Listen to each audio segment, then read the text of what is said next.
Entro a la cafetería a tomar un cafetín y ya veo dibujarse las sonrisas con sorna en las caras de algunos parroquianos. Leti, le dicen a la camarera, ponle un cafetín al hombre del tiempo. Es lo que hay, amigos. Es la esencia del país petit. ¿Qué vas a contar, que llueve otra vez? Pues sí, voy a contar que llueve. Voy a contar que llueve, que caen gotas, gotitas, como en aquella canción que escuchaba yo en Barrio Sésamo. ¿Cómo caen? Gotas, gotitas, caen al compás, oyendo la lluvia. Llueve y muchas veces juego con mi guaje a saltar en los charcos. Le dejo a él que salte y que se lo pase bien. Abre el paraguas y tú y yo bailamos. Hasta que llego a casa y la parienta dice: después no duerme por los mocos. Le das un poco de Dalsi, mujer. Le das un poco de Dalsi y se le quita.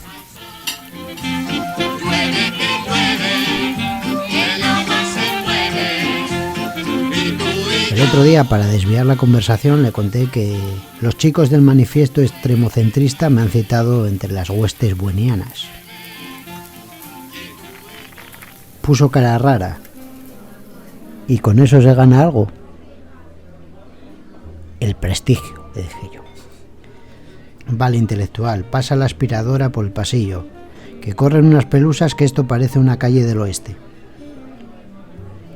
No me valoran como al pobre Pepe García Domínguez, que tampoco se siente valorado. Lo han entrevistado los chicos del Jacobino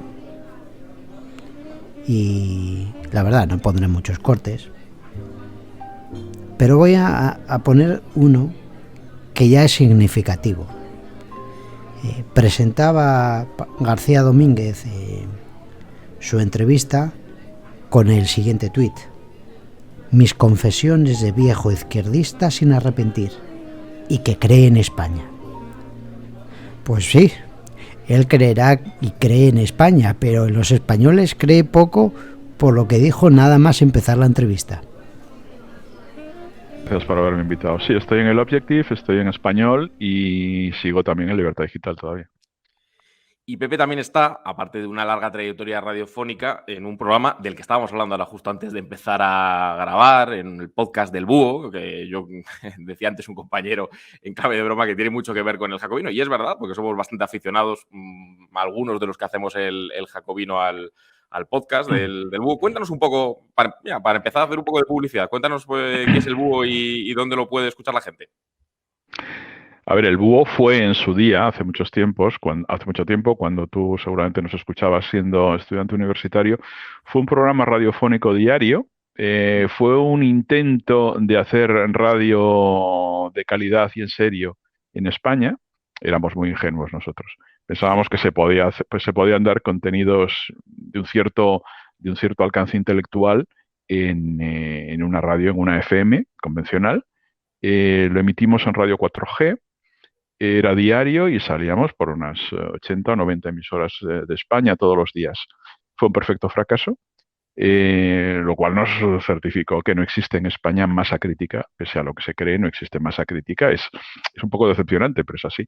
No existe masa crítica para hacer contenidos de cierta calidad en prácticamente ningún medio, salvo en fin, si te vas un poco al mundo, no voy a decir marginal, pero muy minoritario de los podcasts o del ámbito de las redes sociales.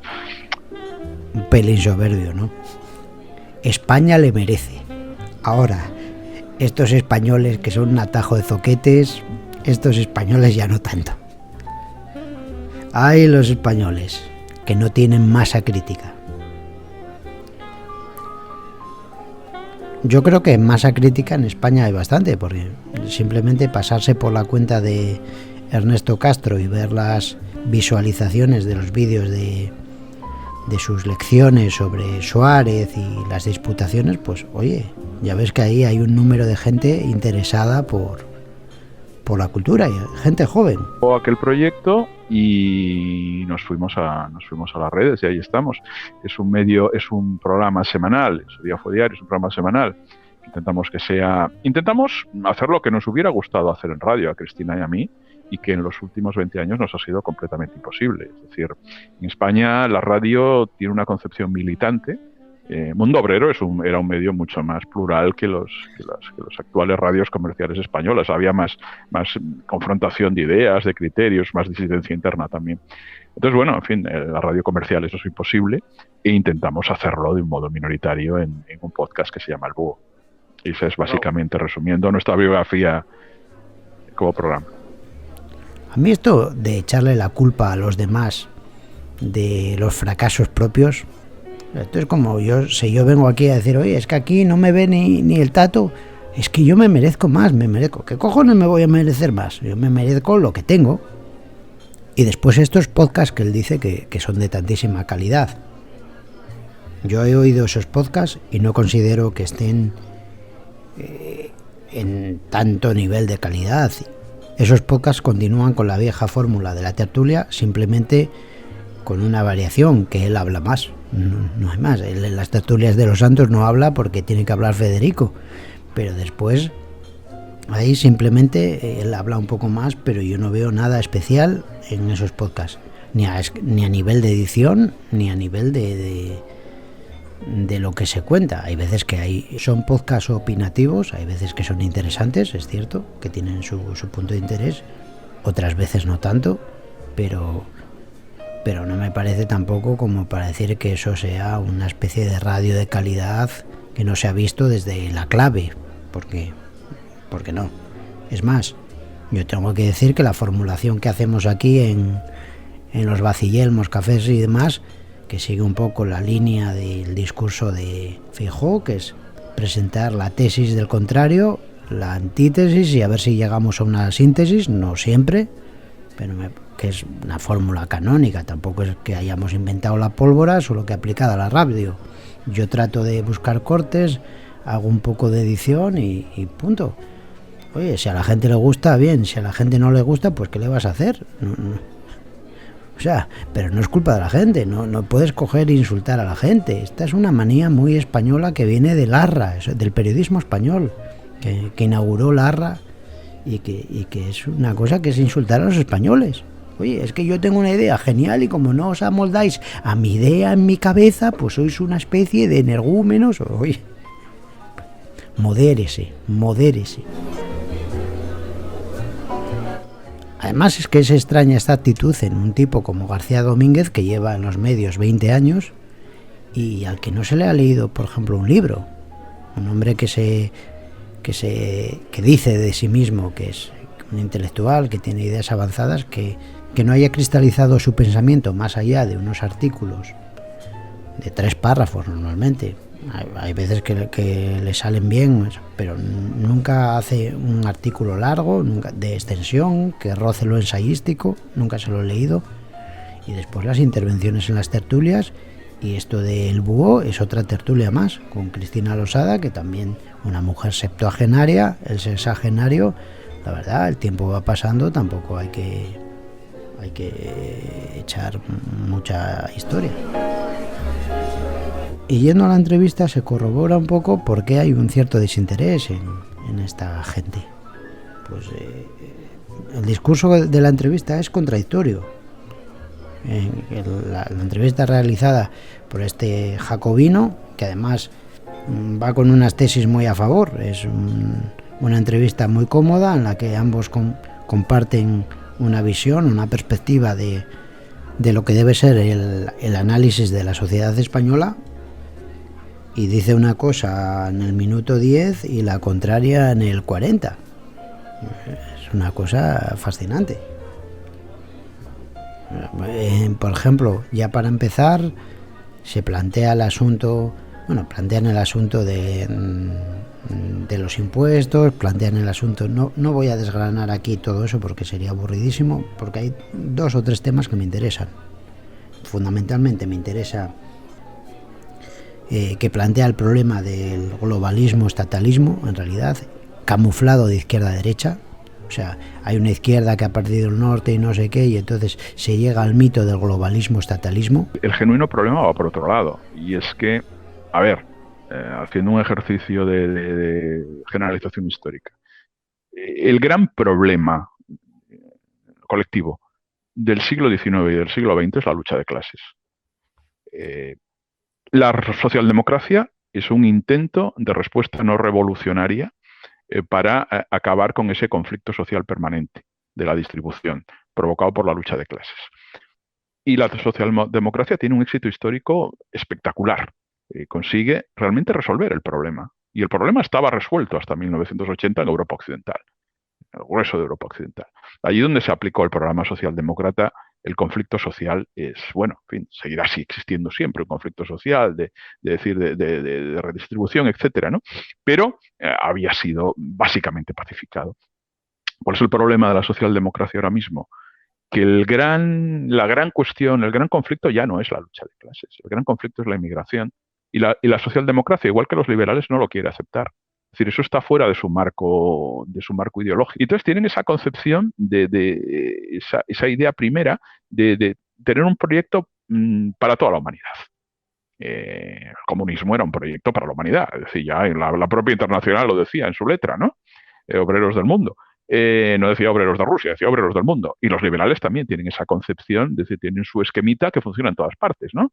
Lo que te vende Rayo aquí en España te lo puede vender, de hecho lo que hacen aquí es una copia de lo norteamericano, no cambian a veces ni el título del libro. Pueden aplicártelo en Estados Unidos, en Sudamérica, en Argentina, tienen ahora un candidato, en cualquier parte, en donde te dé la gana, sí, siempre lo mismo. O sea, tienen un proyecto muy sencillito y universal. Bien, de eso participan izquierda y derecha clásicas, ¿no?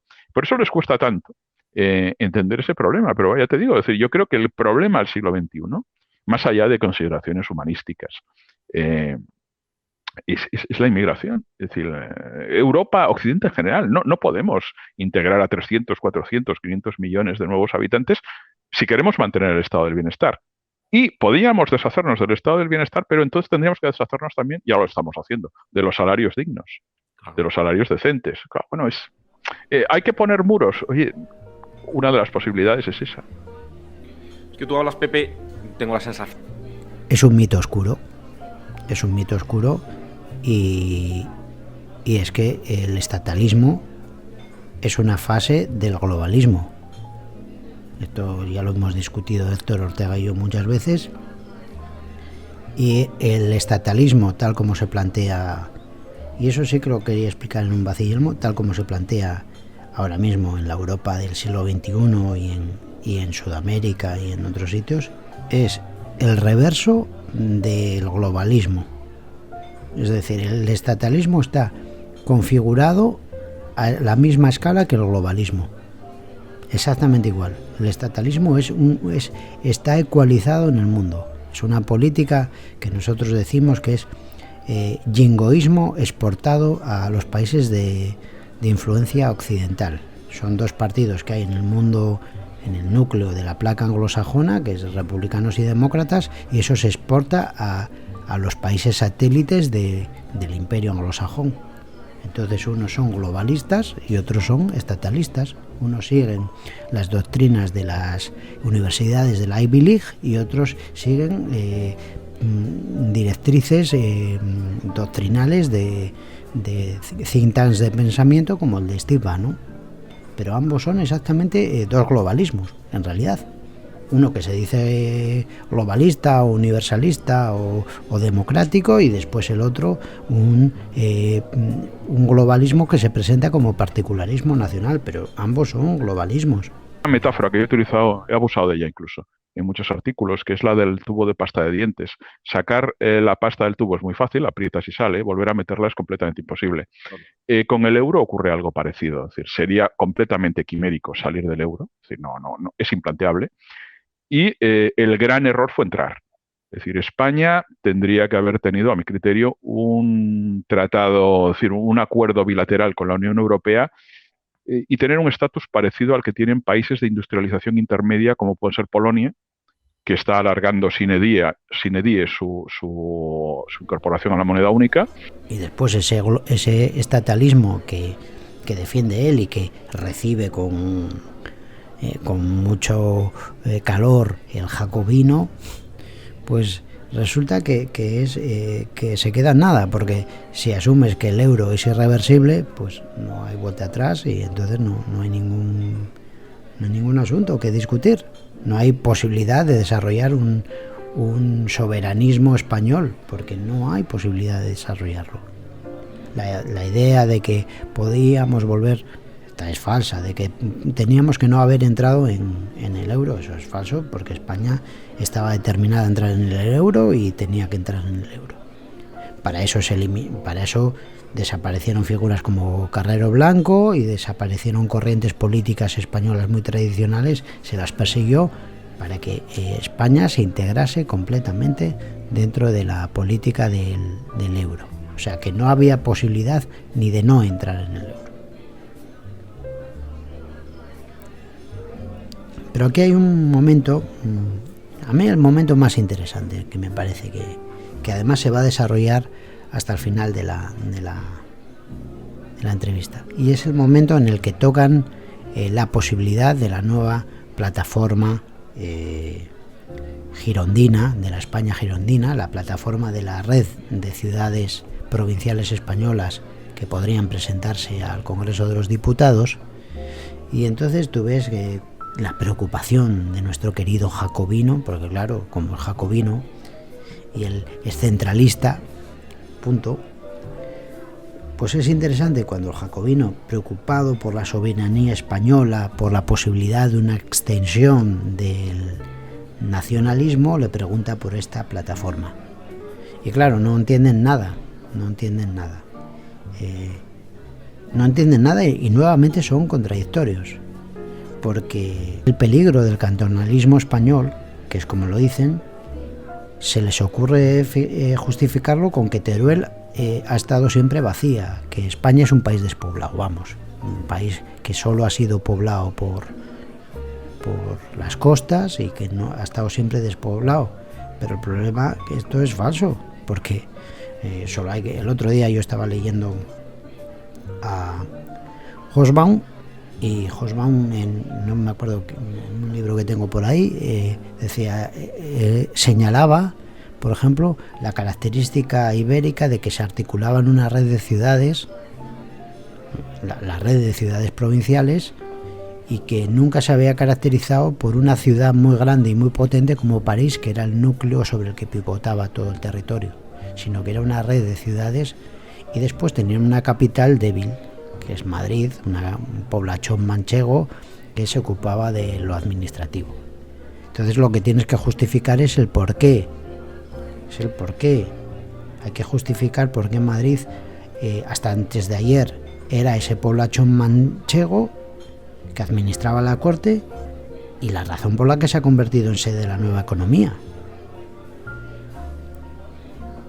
La población se haya acabado concentrando en la costa mediterránea, por razones de clima, por razones de proximidad a otros mercados y por razones más políticas en la región, en el Hinterland de Madrid.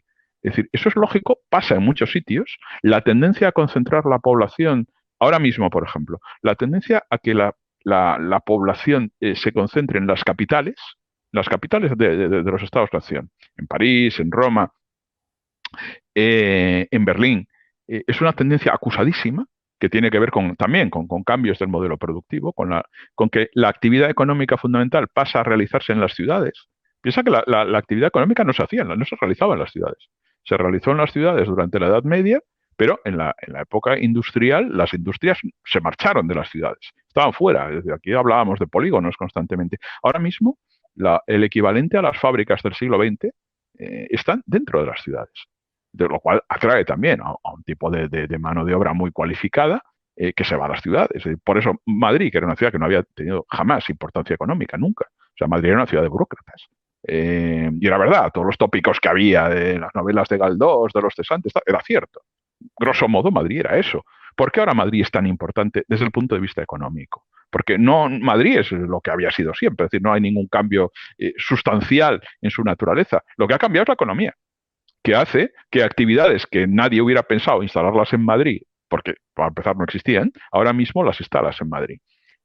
Actividades que tienen que ver con los intangibles, con el sector financiero, con la nueva economía, etcétera, ¿no? Y la salida es una salida que es una explicación impersonal de la economía. Es como si lloviese. Es que esto se ha decidido así. Tras el postindustrialismo, los sectores y servicios se han instalado en la ciudad de Madrid. Sí, pero ¿por qué se han instalado ahí? Tenemos un retal entero tratando de explicar eso y de hacer un símil con el tratado de los vinos y los paños con Portugal. Y el juego que hace el mundo anglosajón con Lisboa. Eso fue como yo traté de explicar la nueva situación de Madrid. Pero es que ya que aquí se trata de dar rebomborio a lo que cada uno hace, pues joder, yo esa explicación no se la escucho a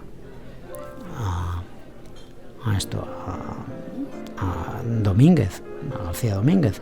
Ni siquiera le escucho tampoco una explicación de otro tipo. No utiliza la conjugación de las figuras políticas con las figuras económicas. Simplemente habla desde un plano económico que él dice manejar porque es licenciado en economía, no economista. Un economista es aquel que ha trabajado en instituciones económicas, o sea, que es licenciado en economía y que también ha trabajado en instituciones económicas.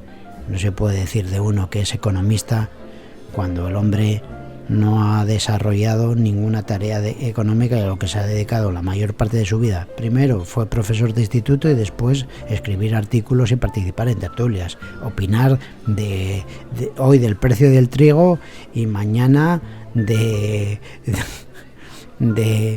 si el ayuntamiento de Albacete está bien gobernado o mal gobernado. Eso no es serio. Pero bueno, ya digo, por lo menos tienes que dar una visión de ese asunto. No la da. Y después se pasa a hablar del tema de Cataluña. Y vuelven a entrar en contradicción. Un estatalista, un soberanista, un partidario del jacobinismo, resulta que está a favor. Recuerda, me hizo gracia, recuerda a José Antonio Primo de Rivera, que propuso la capitalidad de la Unión Ibérica en Lisboa, y recuerda también a Maragall en esa tradición, es decir, una tradición girondina, y dice que está a favor de la política de traslado de instituciones como el Senado a Barcelona, con la sorprendente justificación de que eso podría españolizar Cataluña. Trasladar instituciones del Estado a Barcelona, es decir, a veces desde Madrid se mira desde una óptica un tanto, en fin, miope y es decir, poco lúcida, ¿no? ¿Se van allá el dinero para los catalanes? Bueno, sí, eso seguramente genera una cierta actividad económica, pero tampoco pasa nada, ¿no? Porque caigan 4 perras en Barcelona. Es decir, si eso tiene un efecto de aumentar la solidaridad, los lazos entre la población catalana con la del resto de España, bienvenido sea. Por tanto, yo sería muy dúctil, muy flexible, muy proclive, también estudiando la casuística, ¿no? Es decir, a ese tipo de iniciativas, ¿no? Siempre con un afán, con una intención política a largo plazo. A mí es que esto me parece contradictorio, porque si eres un estatalista convencido, un soberanista convencido, el mover instituciones, eso va en contra de la esencia de la soberanía. La soberanía está pensada y articulada en torno a la idea francesa de soberanía. Si no funciona en ese esquema, no funciona. Si no, pasas a ser otra modulación de Estado, que es en la que yo me alineo brumosamente, pero bueno, me alineo, que es en eso que yo llamo el girondinismo, porque me parece que articular España en el modo jacobino, como pretenden estos amigos de la página, es, suicida. Y hay otra tesis después, que me parece también interesante, y sugestiva, que es la tesis de que Cataluña, cuando entran en el tema Cataluña no es que Cataluña son dos. Barcelona. Y uno de los problemas que tienen los nacionalistas catalanes, y te va a parecer una butad, pero no lo es que no conocen Cataluña. Esa gente no conoce Cataluña. No van a Cataluña. O sea, si tú vas a Hospitalet, estás en Cataluña. Estos no han salido, no han entrado nunca en Hospitalet. O sea, hay líneas del metro que, bueno, para empezar no conocen el metro, pero si cogiesen las líneas del metro y se desplazasen por el área metropolitana de Barcelona, sabrían lo que es Cataluña. Entonces, claro, estos tienen una idea completamente decimonónica de Cataluña. Creen que Cataluña es la Cataluña rural idealizada y después determinados barrios de la ciudad, de Barcelona, Gracia, el Ensanche. Bueno, sí, eso es Cataluña, pero es una parte. La otra Cataluña hay que conocerla. Entonces, del mismo modo, resumiendo, dos sociedades completamente escindidas con sus propias divisorias políticas internas que, en fin, comparten un Estado. Como un matrimonio divorciado puede compartir un piso. Cataluña es lo mismo. Entonces, cuando dices, ¿qué pasa? No puedes hablar de la izquierda catalana en singular. Existen las izquierdas catalanas. Como Cataluña somos dos países, en la Cataluña española tienes una derecha, un centro, más o menos, y una izquierda. Y en la Cataluña que ha desconectado mentalmente de España, tienes lo mismo. Tienes derecha, tienes centro y tienes izquierda. Entonces, las izquierdas catalanas no tienen, no hay vasos comunicantes entre ellas. En Cataluña hay dos partidos socialistas, socialdemócratas. Uno es el PSC y el otro es Esquerra Republicana de Cataluña. Pero no hay trasvases de votos. Porque si tú votas a Esquerra Republicana es imposible que votes al PSC. Y si votas al PSC es imposible que votes a Esquerra Republicana. En Cataluña hay dos extremas izquierdas. Una española, mal que le pese a sus dirigentes, que son los comunes, que es un cajón desastre en el que está desde lo que tú llamabas el antiguo PSUC hasta, en fin, ese mundo de Colau, más en izquierdas alternativas, posmodernas, con agendas diferentes, etcétera. En fin. Pero ese batiburrillo, esencialmente, aunque no les guste a una parte de sus propios fundadores, es izquierda española. Y les votan, básicamente, tienen un voto urbano, les vota Barcelona. Sin embargo, un votante con esa misma mentalidad, pero que viva a 100 kilómetros, vota a la CUP. En Barcelona, la CUP no vota casi nadie. Por tanto, tienes una extrema izquierda catalana, desconectada de España, y una extrema izquierda española. Que no quiere ser española, bueno, es un problema, pero esos votantes lo son. Tienes una derecha española, que es el PP y Ciudadanos, lo que quede de Ciudadanos, y tienes una derecha catalana, que es Junts per Catalunya. Por tanto, son dos países con dos sistemas políticos completamente distintos y con imposibilidad material de coaliciones transversales. Fíjate que ahora mismo hay una coalición extraña en la que, mira, hace un mes hubo una polémica porque una polémica en la Generalitat, porque una consejera del gobierno en un congreso libertario, de esta gente que admira a Rayo y a Daniel Lacalle, en un congreso de estos había hecho una apología de Deliveroo, que es una empresa de, en fin, ya sabes lo que es Deliveroo, ¿no? Y creo que se marchan de España y, como decimos en Cataluña, bon vent, ¿no? Y que no vuelvan. Pues bien, les parecía maravilloso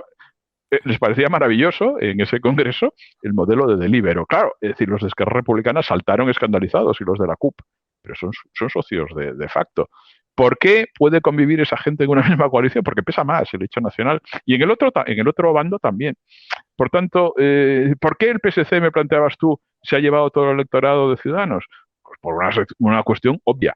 Porque Ciudadanos empieza siendo un partido de izquierdas, aunque a Arcadi Espada le parece un poco vulgar eso de ser de izquierdas, ¿no? Pero su electorado es de izquierdas. Era y sigue siendo de izquierdas.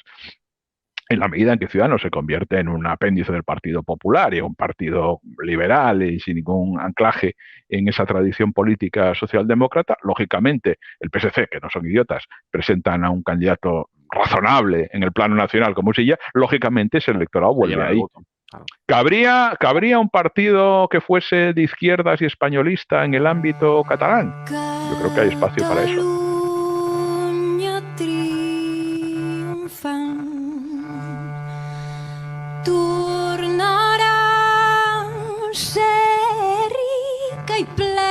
El tema aquí que nunca se plantean y que está en la idea y que engarzo con la idea de españolizar Cataluña es que si quieres españolizar Cataluña estás generando un problema de nacionalismo. La Cataluña hispana tiene dos almas, una castellana y esa occitana. Lo hispánico está en una escala muy superior a lo nacional. Lo hispánico está a la misma escala que está lo anglosajón o lo germánico. Son placas. Mientras que lo nacional es esencialmente lo francés, porque se reduce a sí mismo, digamos que se concreta en una figura como el hexágono de Francia, no hay más. No hay desbordamiento, lo hispano se desborda. Y entonces, bajo lo hispano pueden vivir la Cataluña castellana y la Cataluña occitana, convivir. Pero si pretendes imponer una a otra, lo que hay es lo que tenemos ahora, la guerra nacionalista. Son tan nacionalistas unos como otros, y esa guerra no la gana nadie. Lo lógico sería que pudiésemos ir a una subida de marea, a una escala superior y poder vivir todos bajo la hispanidad, o tratar de hacerlo, incluso compartiendo un estado.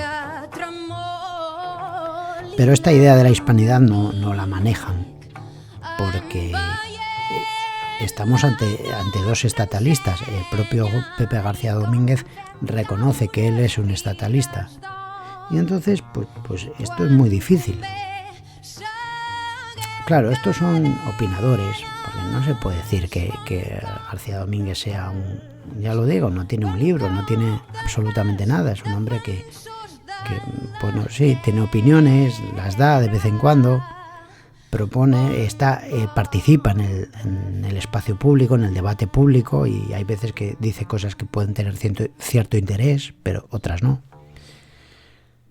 Pero ha llegado un momento en que esta gente, y además ya tiene 60 años, está desbordada. Y nos encontramos aquí, además, a un tipo muy joven y a un tipo mayor que comparten opiniones. Yo por eso hablaba al iniciar el podcast de los centritos, siempre estoy con la gente de 40 años. La gente de 40 años está en el medio. El joven hay veces que repite ideas viejas, y el mayor pues está en la suya, está anquilosado en su tema y no es capaz de...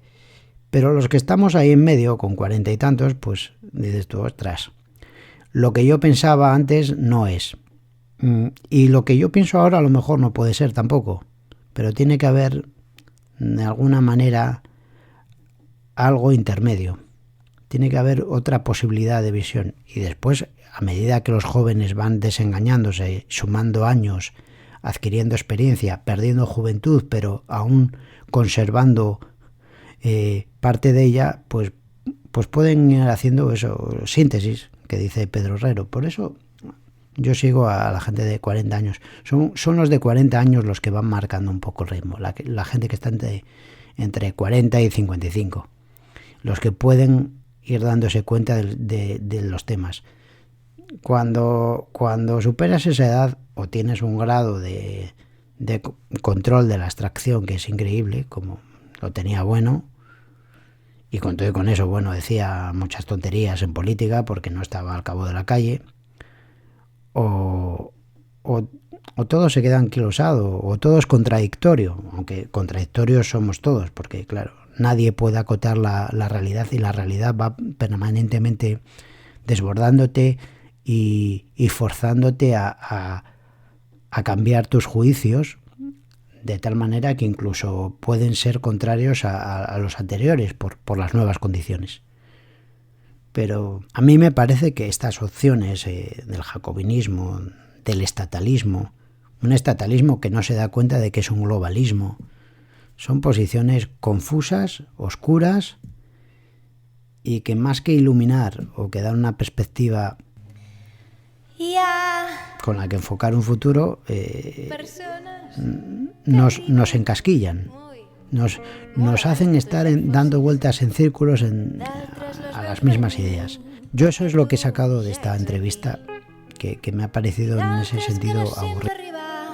Perquè encara no ets allà, i també persones que mai no coneixeràs, tant del futur com del passat. Persones que per desgràcia se'n van abans d'hora.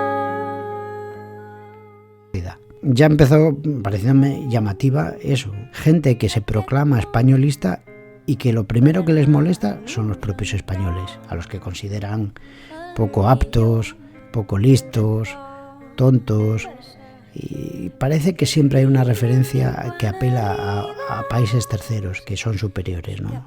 Yo al propio García Domínguez le escuché formular cómo un periodismo de calidad y inteligente se puede realizar en Alemania, en papel, pero no aquí en España, que claro, somos tontos.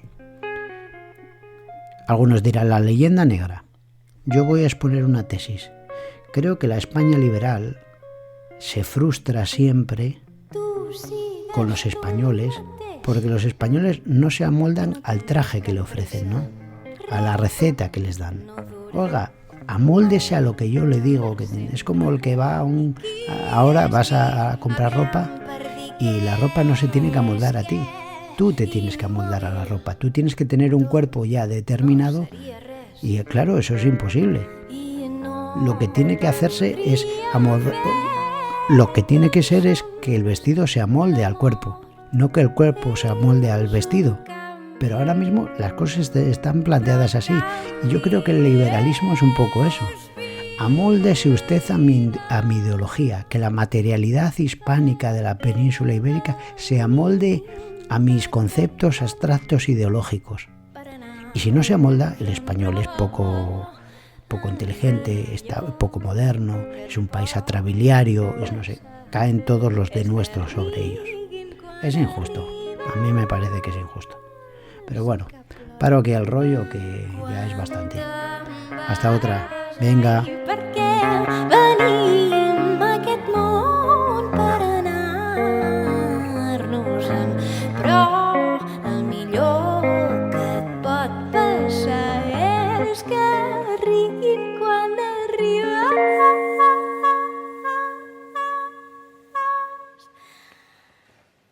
I que plorin quan te'n vas, ai, que riguin quan arribes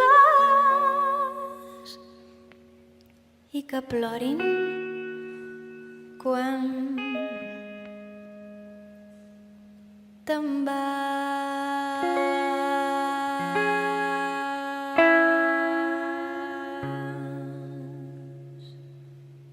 Gràcies.